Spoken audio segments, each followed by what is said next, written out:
Welcome to Parenting ADHD with Aymara, the podcast for parents who want to create calmer homes, improve their child's focus and behavior, and reduce the daily stress that often comes with raising a child with ADHD. If you're dealing with meltdowns, homework battles, constant reminders, emotional overwhelm, or simply feeling exhausted and unsure of what to do next, you are in the right place. I'm Aymara Valladares, licensed clinical professional counselor and creator of the Calm Focus Method. For years, I've helped parents better understand ADHD and implement practical strategies that create lasting change at home and at school. Each week, I'll share simple tools, real-life examples, and proven techniques to help you reduce chaos, build stronger connection with your child, and create the calm, structured environment where children with ADHD can thrive. So whether you're driving to work, folding laundry, or taking a well-deserved break, thank you for being here. Let's get started. This is Parenting ADHD with Aymara Valladares. Welcome back to Parenting ADHD with Aymara Valladares. I want to ask you a question. Does it ever feel like your child argues with everything? You ask them to put on their shoes, they say no. You ask them to brush their teeth, they say no. You ask them to get in the car, no. You ask them to take a shower, no. Sometimes they even argue about things they actually wanted to do 5 minutes earlier. If you've ever looked at your child and thought, why does everything have to be a battle? This episode is for you. One of the biggest concerns I hear from parents is, my child is so defiant. And I understand why they feel that way. After hearing no 20 or 30 times a day, it's easy to believe your child is choosing to fight you. But today, I want to offer you a different perspective. What if your child isn't trying to give you a hard time? What if they're actually having a hard time? That one shift can completely change how we respond. Today, we are going to talk about why ADHD kids often resist everyday requests, why power struggles become a cycle, and most importantly, what can you do at home to reduce the fighting without giving up your authority as a parent.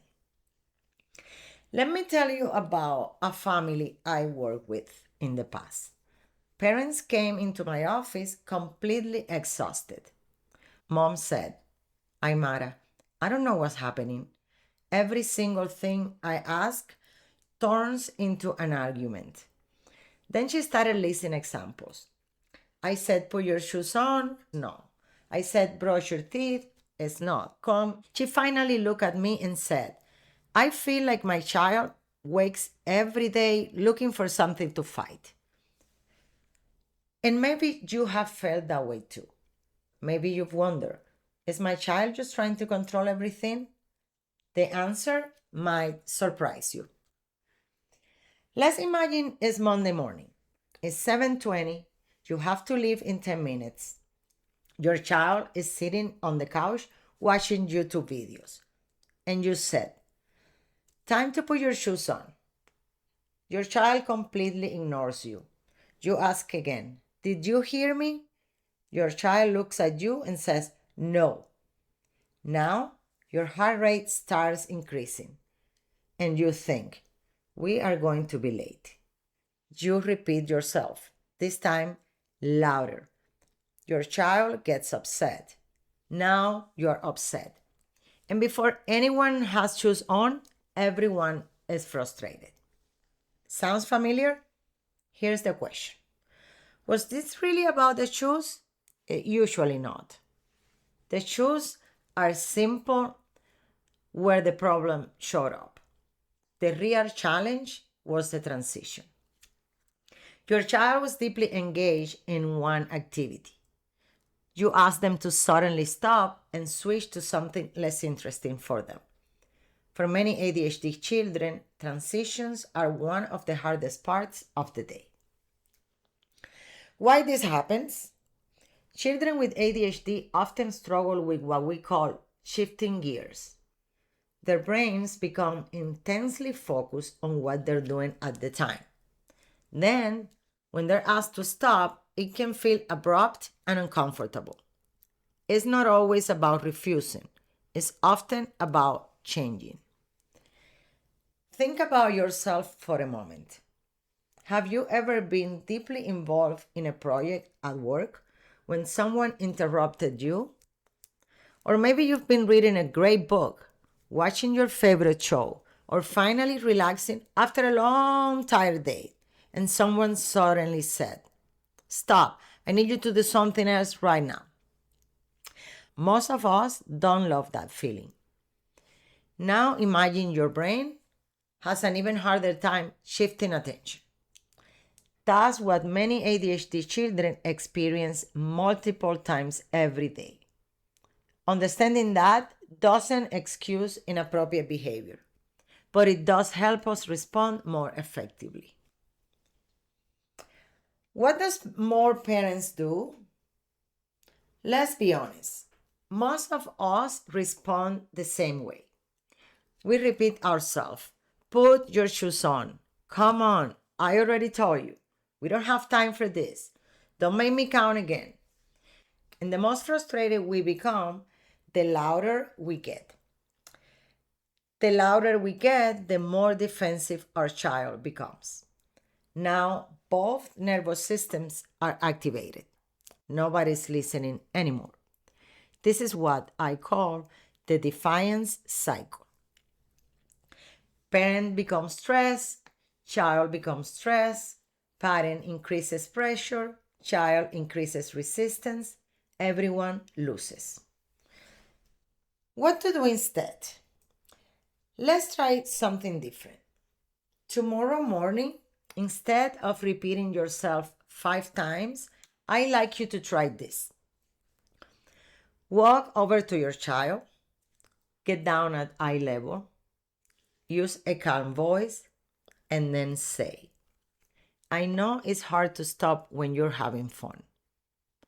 Then make a pause, and then say, "Would you like to put your shoes on here or by the door?" I'd like you to notice something. You are still expecting cooperation. You're simply changing how you invite it. Children are much more likely to cooperate when they feel understood than when they feel controlled. Let's coach another situation together. Your daughter is building an amazing Lego creation. She's completely focused. You walk in and say, "It's homework time."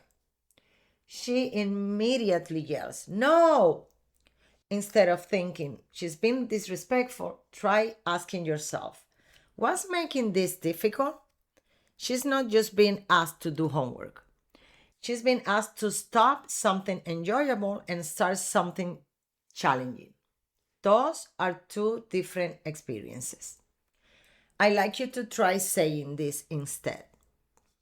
"You've worked really hard on that. In 10 minutes, we are going to switch to homework. What's one thing you want to finish before we clean up?" That one sentence acknowledges her experience while still holding the boundary. And you can use a timer for your child to know that in 10 minutes, when the timer sounds, it's time to change to the other activity. Here's another common real life example. It's bedtime. You say, "It's time to take a shower." Your son immediately groans, "Oh, I don't want to." Instead of arguing, try giving the transition earlier. And again, we can try the timer if this is better for you and your child, which I recommend highly. And if you're using a timer, you can say, when the timer sounds, means that 10 minutes has passed and it's time to take a shower. Children often cooperate more when they have a small sense of control. This week, I want you to practice 4 simple steps. Step 1, give a transition warning. 10 minutes, 5 minutes, 1 minute. Step 2, acknowledge the struggle. I know it's hard to stop. Use a phrase that your child will understand and is easy for them. Step 3, offer one simple choice. Choose by the door or here. Homework at the table or the desk. Step 4, stay calm. And remember, your nervous system influences your child's nervous system. If you are calm, your child will be calm. If you are upset, your child will be upset. This week, don't try to fix every battle. Choose one, just one. Maybe it's the shoes, maybe it's homework, maybe it's bedtime. Practice these 4 steps for 7 days.